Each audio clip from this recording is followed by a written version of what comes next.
Hey guys, welcome to the Real Estate Jam podcast. I'm JD Monroe with my wonderful co-hosts Annabel and Melissa, and today we're really excited.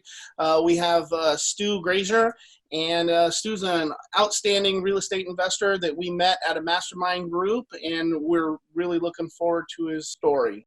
They don't want what we know out there. How a person can go from really almost nothing to becoming a millionaire by owning rental properties. He would always buy these flip houses, and I just remember thinking, this guy is crazy. Why would he buy that house? In the past decade, there's been a huge surge in the peer-to-peer short-term rental market. Become an insider. So you have to know the rules before you get the game. Every second counts. So make every second count. Welcome to the Real Estate Jam. Whether you're just beginning or the best of the best, we're glad you're here. We will share successes, failures, and strategies for the action-taking real estate investor. And now to your hosts, JD, Annabel, and Melissa. What we usually like to do, Stu, obviously thanks for being here, is we like to start you out, maybe tell our audience a little bit about your military service, because obviously JD and I, active duty, we're really passionate about educating others that we can do both. You know, we can be in the military and be real estate investors. And then Melissa, she grew up in a military family and raised her family in the military. So she's familiar with some of the struggles in the balancing act.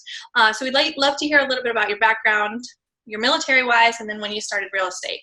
Yeah, well, first off, thank you guys for having me. It's an honor and a pleasure to be here, and love what you guys are doing with your show. It's been fantastic. I've listened to a bunch of episodes, and it's been awesome. So my name is Stuart Grazier. I am an active duty Navy pilot. I've been in for 18 years. So I'm getting close to that retirement level there at 20, and I'll probably hang it up at 20. And I'm currently stationed in Denver, Colorado. And I am the executive officer of the Navy Reserve Center in Denver. And so I've been kind of dabbling in all kinds of niches of real estate for, I'd say seriously for about 12 years. But I got my kind of first taste of it right after college. I was in flight school down in Pensacola, Florida. And just a colleague of mine, a friend of mine, he had bought some raw land over in Alabama, in Mobile, Alabama, and was telling me about it. And, I was kind of young and dumb and didn't really know any better. And I was like, oh, that sounds really cool. I want to make some money. And so I just drove across one weekend and found some realtor in Orange Beach, Alabama. And just started talking to him. He showed me some properties. He showed me some vacant land in some kind of new development areas. And I just kind of randomly decided to pull the trigger and buy a raw piece of land. And I bought it for $50,000. I put $5,000 down, financed the rest. And then about 3 months later, a huge hurricane came through and pretty much like wiped out like all the area. And I was like devastated, I don't know what to do. There really wasn't much I could do except for just kind of hold out and wait and see what happens. And I was kind of finishing flight school up and kind of put that to the side. I just kept on making my payments. And about 9 months after I had initially bought the property, that same realtor reached out to me. He's like, hey, everything's kind of back and going. It's kind of booming again. Your lot that you had bought is kind of like the last one in this little development area. And, someone reached out to me and they want to buy it for $95,000. Wow. I was like, yes, this is awesome. I love real estate. Sold. And so that was my first taste at real estate investing, and I've been hooked ever since. And so between that and now 18 years later, I've learned a ton. I've lost a ton. I've made some, and it's been quite the journey. So it's a passion of mine. I've really enjoyed it, and I see this kind of as my full-time career after getting out of the Navy. And so we've really been trying to ramp it up within the last couple of years. Really taking it serious now. I own a couple different businesses within the real estate realm. But really focusing right now on a business I started about 2 years ago with my college roommate, and focusing on turnkey real estate right now solely hubbed out of Milwaukee, Wisconsin, where we're basically just buying single family houses. And we bought a few duplexes too, but just single family houses, buying them, rehabbing them, getting renters in place, and then selling them back to other investors. And primarily they're other military guys and gals that are, wanting to buy just a cash flowing asset, under management, and kind of that turnkey model where they can buy it and, buy it from someone they trust. So, so it's been a lot of fun. We've kind of been growing on that and, building it out. Can I ask a couple questions about that? Of course. So, are you self-managing, or do you have a management company that manages it? So we have a management company. We don't own the management company ourselves. We've partnered with some third-party property management companies that we've recommended. And, we tested kind of the model out first. So David, my business partner, had bought initially in Milwaukee, Wisconsin. His wife is from Madison, or a small town outside of Madison, and they had purchased some properties there. And they used a turnkey company themselves, and they had a really, really bad experience with turnkey. And there are some horror stories with turnkey companies, and one of them is his. And so he kind of had to, take it on all himself. Just a lot of bad stuff happened. They lied to him about a lot of stuff. And so he ended up having to basically fire everyone from that turnkey company, rehire everybody. And kind of through that process, he started and kind of built out a team there. And then, we had been talking all the time and talking about our stories, and we were like, hey, let's make this, let's make this turnkey idea and this turnkey model a good thing. And so we decided to just, build out a company and use kind of the team that he had kind of already put in place, and then build on that even more so, and just test it out ourselves. So I bought first, he had already bought. And so we tested out these property management companies. We started using one, and then from there we started recommending that same property management company as we continued to buy more. And since then we've found a few other property management companies. So now we kind of have a few preferred vendors that we recommend, and then we let the investor themselves kind of do their own due diligence and make those decisions on who they want to use. We learned the really hard way that property management is key, and especially when we're military. We can only go there so often. Our last one, the one we learned our biggest lesson on, we hadn't actually seen it at all, and we went through 3 different property managers. We had a whole stabilization plan. We were on it and we were ready, and we just couldn't find the right property management team. Yeah, it's make or break. I mean, it really is. Having a good property manager can turn your investment into, a really solid deal or not so much. And that's, we really wanted to harp on, communication and systems and processes and all that stuff is super important when it comes to property management. And, and we've learned some lessons with dealing. And, I would say there's probably no perfect property manager. Yeah. There's not one property manager is going to manage it the way you want it to be done, or you do it yourself. So you kind of have to give and take a little bit and understand that some have, some more positives than others, and kind of just roll with the punches sometimes, and just understand that there are going to be some times when, they wouldn't have done it the exact same way that you did, or communicated this exactly like when you wanted them to communicate. And so you just have to kind of go into that with that understanding. Yeah, communication is key. We just could not.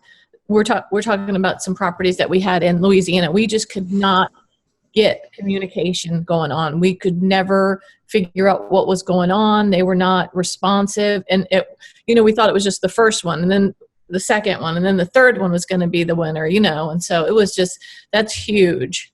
Yeah, it's super important. And, and again, most of our investors are other military people. And, so we're all kind of a similar personality. We're all kind of type A, want our answers now. We have our checklist and we want it marked off, completed. And so, we tell our property managers, like, hey, you're going to get calls, and they're going to expect answers. And if they don't get them, then, you're going to hear about it. And so are we. Like we hear about it too, as the provider. But yeah, and communications is huge. It's super important. So what are some of your maybe pointers when you are looking for that, not perfect, but match, that property management match? Yeah, so, if you're going to use a turnkey company, you have to kind of go and understand it. Like, you have to have some trust in the team or the individual or whoever you're buying from. So, kind of understanding who they are, what their core values are, and, what they're going to do when things go wrong. You have to ask those questions and understand who they are that you're working with. So that's kind of first and foremost. And then when it comes to property management, I can name off a huge list of questions to ask them, but really it's just how you kind of feel about them and, interview them, like have a conversation with them and ask them what their processes are, ask them what their systems are. How do they communicate when tenants don't pay? How do they communicate when maintenance stuff happens? What types of, websites and processes do they use? And, what's their expectation of communication? Like, what's their timeline? Like, hey, when they don't pay, how often are you telling me and updating me? Or, hey, when I reach out to you, what's your rule for getting back to owners, and ask those questions on what's their rule. Like, a lot of them will say, we try to respond within 24 hours or within 72 hours. And then also I always ask for references. I think that's super important. Because you can get a lot of information from other landlords that are already using them. And if a company isn't willing to give out references, then I'd immediately walk away. Yeah. Good point. Thank you. Great advice. Yeah. I guess if I'm a military guy and maybe I don't have enough time to learn how to do a rehab, to learn how to purchase a property at a steep enough discount that I can do the rehab and place tenants in it, if I'm one of those people but I'm considering real estate investing, I guess the first question that comes to my mind, and I'm sure you've got it a ton operating a turnkey business, is why don't you keep these properties for yourself? Why, if they're such good deals, if they're such good rentals, why aren't you putting them into your long-term portfolio? We do. We put some of them in our portfolio. David owns some, my business partner, and I own some as well. But a lot of the reason that we started the business in general was we really enjoy the idea of serving, our community. And, educating and helping and, getting others into this business. And because we think we're super passionate about it. We think it's a fantastic way to, build your net worth and create passive income while you're still serving in the military. You can absolutely do this while you're serving. And we really think that a turnkey model is a really good way to go, especially if you live in areas that are really expensive and the numbers don't make sense as these rental properties. For the Navy, at least, most of us live on the coasts. San Diego. San Diego, Washington, D.C., even Norfolk, Washington State, like all those areas, it's super expensive. And just the rental numbers don't make sense there. So finding a turnkey company where you can kind of buy in the Midwest and, you're buying $100,000 property, it rents for $1,200 a month, and you have positive cash flow after all expenses. It's going to be way better to go that route. So, I think that's definitely a way to go for sure. So, I think using a company like that, for a military guy or gal is perfect. Yeah, no, that's really good advice. How often do you kind of, who's running the day-to-day of the business or the operation, and how often are you, mentoring and answering questions for those of us who are just beginning to explore real estate as an option?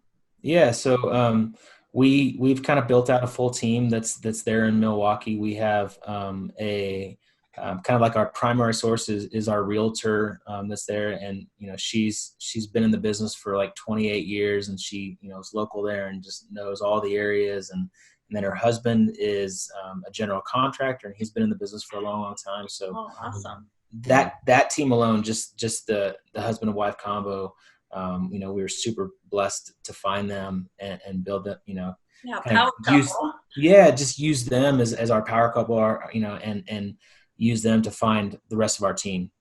And so they're kind of our boots on the ground, like day-to-day operations, running the contract crews, going and finding the deals, walking the houses, and they're in it every single day. And then David and I, we kind of have our roles within the company. I'm like the engineer background guy with, I'm running all the numbers and the spreadsheets and making sure our budgets are good, and kind of behind the scenes kind of stuff. And I do podcasts and stuff like that, but I'm kind of like the systems processes, running like all of our project management software and Asana and tasking people out and doing that stuff. And then David is more like the operations guy. Like he's having the daily conversations on the phone with our project manager, and calling the contracting crews and making sure they're all up to date. So it's a good mix. Like I'm kind of the analysis guy, and he's kind of like the operations, kind of running everything, making all the phone calls. So that's awesome. Yeah, and both of us are active duty. So most of my work is done like 4 a.m. to 6 a.m. Yeah. And then question. Yeah, and then afterwards, like I come home from my Navy job, do some family time and put the kids to bed, and then kind of get right back after it, 8 p.m. on until I basically pass out, and then do it all over again. So yeah, it's challenging at times, but it's worth it, and it's a lot of fun. Yeah, that's probably one of the questions that Melissa, JD, and I get the most often.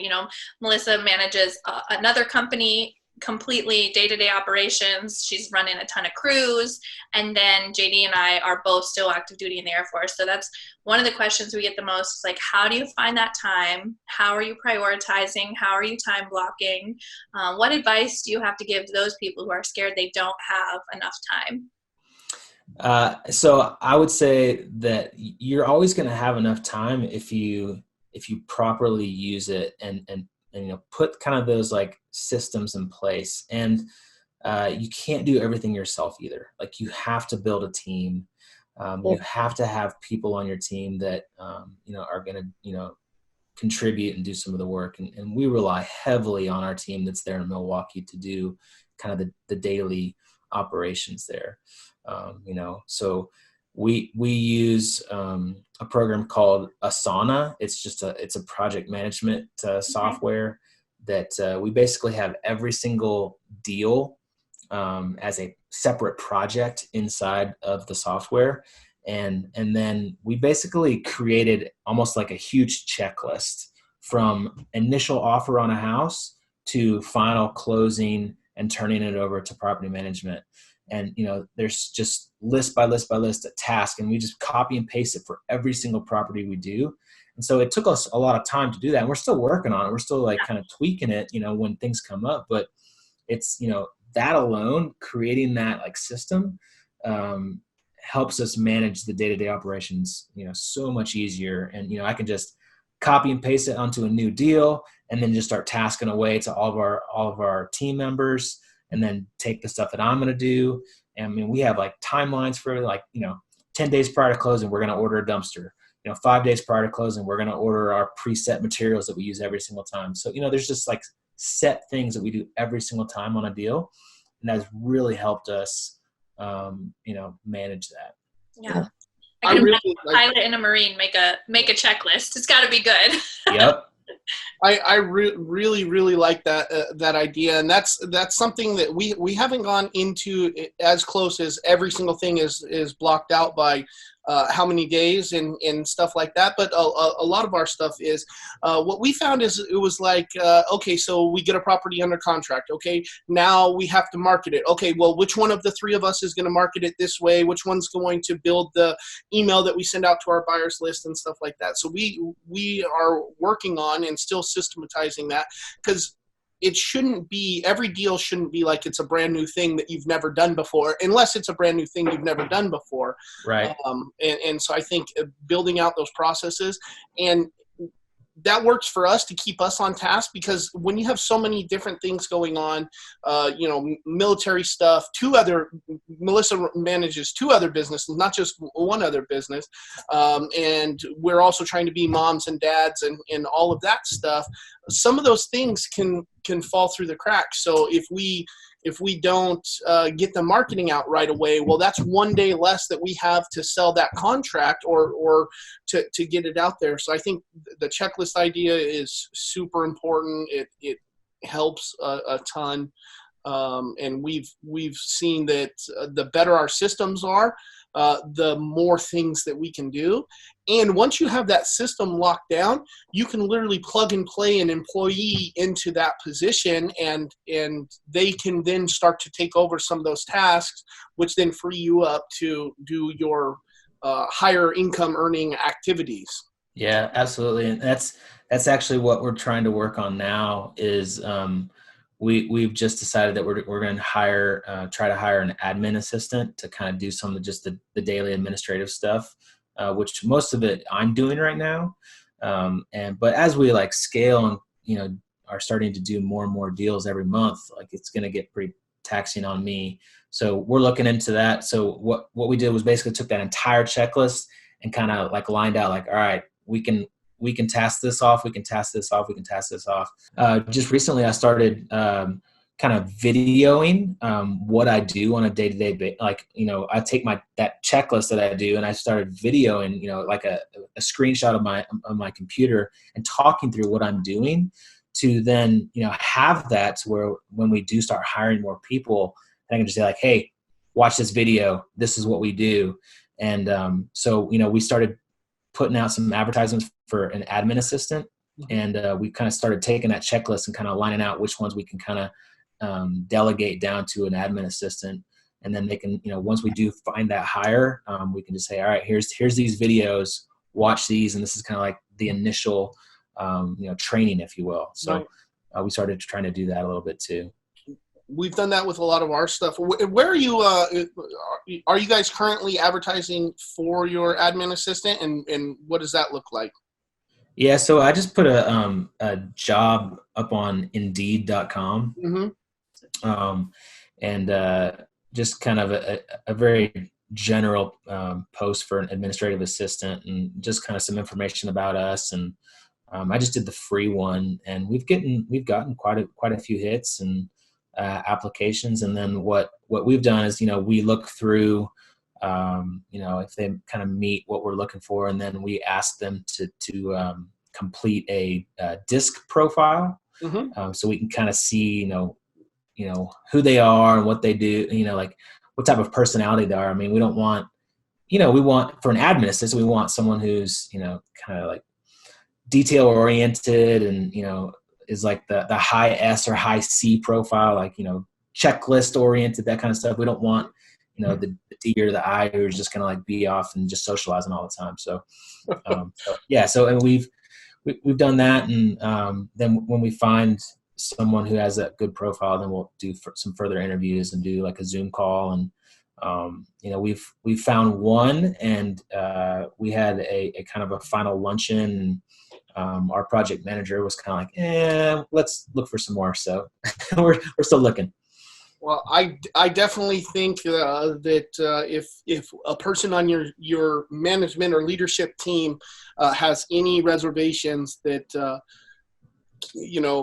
have a discussion about it to see if they can overcome. We've gone through quite a few employees, and every single time somebody on our team has been like, I'm not so sure about it, but we're like, okay, let's just give it a shot anyway, and we can figure it out.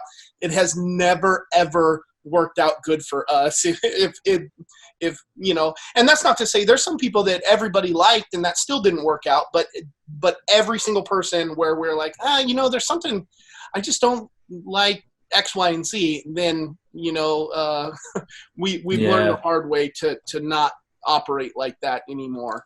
We're trying to follow, I can't remember who told us this, but they said fire fast and hire slow, and we've really tried to stick to that. So we're trying to find the right people to put on we the like right that seats in the bus. we like that in theory. We all agree that that's the way to go. But when you're swamped with administrative tasks and everything feels like you're drinking from a fire hose, we have not always stuck to that mantra. And to be honest, it's bit us a couple of times. So we are still working on that ourselves. We definitely use Indeed. Also, we've noticed that we kind of have a higher quality applicants, even though we're not getting as many. When we were just advertising on Facebook, the applicant quality was lower, and we didn't have as good of an experience. But we're using Indeed also, looking for ours, and we're pretty happy with the results, I think. Cool. Yeah, we'll see. Hopefully, we can get somebody soon to help us scale off some of the burden. Well, yeah.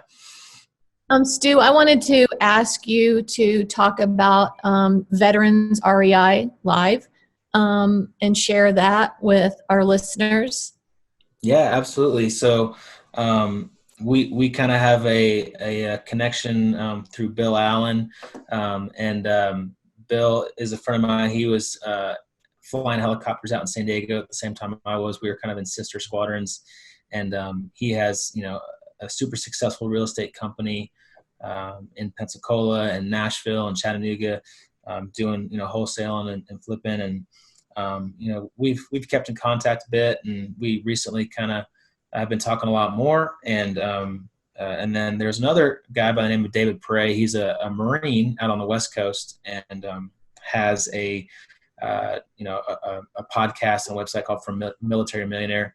So the three of us were kind of talking, and we've all wanted to put a conference together that focuses on military and veterans, to kind of, just promote it, promote real estate, promote the industry, and show that it can be done while you're active duty or reserves or even a veteran. There's just so many different opportunities, for individuals like that. And, we each have our own little platforms and podcasts, and we're like, hey, let's just put all of our brains together. Let's come all together. Let's get all of our network together, and let's do this thing. So Bill kind of took the lead on it, because he has, a company that does a big event every year anyways, and he kind of has that team already put in place. And so he leveraged that quite a bit to get something going. So, we kind of before the coronavirus, stuff started happening, we got it scheduled for 29 and 30 May in St. Louis, Missouri. Bill got the Hyatt Regency at the Arch in St. Louis downtown reserved, 2-day conference, and we have scheduled about 20 different speakers, and really it was just kind of the idea was almost like a job fair for military and veterans, just promoting all these different niches of real estate within the industry. So we had speaking of, I was going to talk about turnkey. We're going to have apartment investing and mobile home parks and private lending and becoming just a realtor, or using your VA loan and house hacking. And so we just had all these different topics, and all the speakers were either active duty, reserves, or veterans. And, so we're, now that the coronavirus is kind of, all the stuff has been taking place, and all the events have started to get canceled. We haven't officially announced yet, but probably by the time this podcast comes out, it will be announced that we're probably going to change it to do a virtual summit and push it all online. Same speakers, same education, and I think it'll still be fantastic. And, and then hopefully next year, kind of all this stuff slows down and we'll be able to do it live, in person live event next year. Very nice. Absolutely. Yeah. So if anyone, if you guys can put it in like their show notes or something like that, the website where you can buy tickets for it is veteranslive.com. Veteranslive.com. Yes, we certainly will. We definitely will. It's one of the events this year that me and Annabel especially were really looking forward to attending. One of the things that happens a lot from in my experience for military investors is we kind of feel like we're this pariah, or we're out here in this space all by ourselves, and nobody else in the military understands what I'm going through, and nobody knows what it's like to run a real estate investment business. But that's simply not true. And I think creating a space where a bunch of military investors or people who want to invest that happen to be in the military get together was a phenomenal idea, and we're really looking forward to it. And because we've been to Bill Allen's events before, because we've had a lot of interactions with From Military to Millionaire, I know that it's going to be a phenomenal event, and we're still looking forward. I'm sure it's going to be so packed with education and value. Even a virtual summit is still going to be phenomenal. So we really look forward to it. We're a little bit disappointed that it's going to have to go that way, but if that's the worst thing that happens to us, then we're going to be okay. Yeah. I think it'll still be fantastic. We got some really great speakers that have been really successful in their fields of real estate, and for us, it was really just all about, educating and just helping people, get excited about real estate. And oh, by the way, all the profits from it are going to charities. So, we had zero plan of making any money from it, still have zero plan of making any money from it. So all the ticket sales are going towards charities that support veterans. Basically every single one of our speakers has given us their favorite charity, and just then based off of how much money is raised from ticket sales will be split up between the different charities that are chosen from the speakers. So just in general, like, we just want to make a big impact, impact on the people that are going to the event and learning and educating and networking, to supporting all these veteran charity organizations to support the warfighter. Yeah, absolutely. That's an awesome cause. That's cool. Yeah. Well, I guess we want to be respectful of your time and start to wrap this up. But is there anything that maybe that you think we should have asked that we didn't, or anything else that you'd like to mention before we kind of make our way out of here? So if for all of us that are in the military that are wanting to invest in real estate, I'd say a couple things. First and foremost, you have to start self-educating. You have to start really diving in. You're not gonna learn it in school. You're not gonna learn it in college. You're gonna have to really do it yourself, and you're gonna have to read books. Listen to podcasts like this. Get around people that are doing it.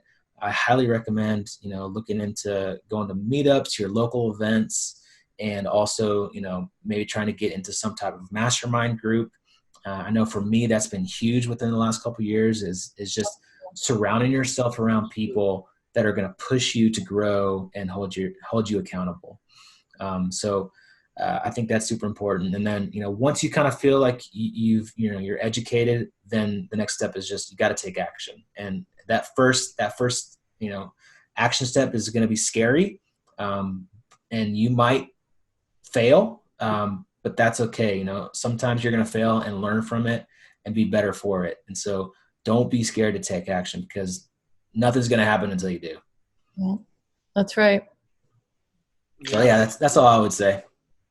Good words for sure. Melissa's our action taker, so she never lets us. Then JD's our risk analysis person. Hey, that's great. You got to have both for sure. Yeah. Well, thanks again. We really appreciate your time. We appreciate everything you're doing for the veteran community. It's been an honor to have you on. Where can people find you if they're looking for more information? Yeah, so our company, the turnkey company, is called Storehouse 310 Ventures. The website is storehouse310turnkey.com, storehouse310turnkey.com. And, we have all of our social media links on there. We have a Facebook, we have Instagram. If you can find me on LinkedIn, you can just search for my name, Stuart Grazier. And then my business partner, David Gutierrez, he's also on LinkedIn. So we're pretty active on LinkedIn, and then, all of our social channels. So, I'd love to help in any way I can, regardless of if it's just, doesn't have to be about turnkey investing. It can be about really anything. Awesome. Thank you so much. We really appreciate it. Yeah, thanks. This was a lot of fun. I really appreciate you guys having me on. All right. Have a good one. Thank you. You too. Thank you for listening to the Real Estate Jam. Thank you. Thank you. Thank you, thank you, thank you for all you do. We hope you enjoyed today's episode. For more information and updates, check out our website, shorefrontrestorations.com, or find us on Instagram, Facebook, and LinkedIn at Shorefront Restorations. If you have any questions, feel free to drop us an email at info@shorefrontrestorations.com. See you next episode.